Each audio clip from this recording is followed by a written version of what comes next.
আসসালামু আলাইকুম বন্ধুরা, আমি আজ এসেছিলাম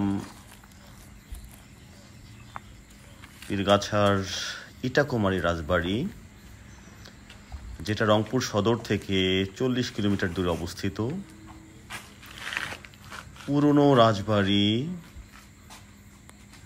যারা এই রাজবাড়ি তৈরি করেছিল তারা কি কখনো ভেবেছিল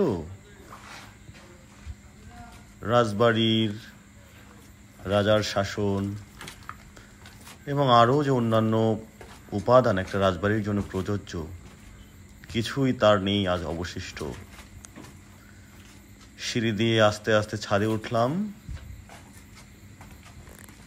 এবং উঠতে উঠতে দেখছি দূরে দাঁড়িয়ে আছে একটি কাঠগোলাপ। চারদিকে পিনপতন, নীরবতা, একটা ভুতুড়ে বাড়ি। জানি না কারা কারা ছিলেন এখানে। সব মিলে রাতে নিশ্চয়ই এখানে একটা ভৌতিক ব্যাপার মনে হয়। আশেপাশে তেমন কোনো লাগোয়া জনবসতি নেই। কাঠগোলাপ দাঁড়িয়ে আছে এবং আশেপাশে আরও কিছু জরাজীর্ণ বিল্ডিং বা জমিদার বাড়ির ধ্বংসাবশেষ বললেও ভুল হবে না। সবাই ভালো থাকবেন। আসসালামু আলাইকুম।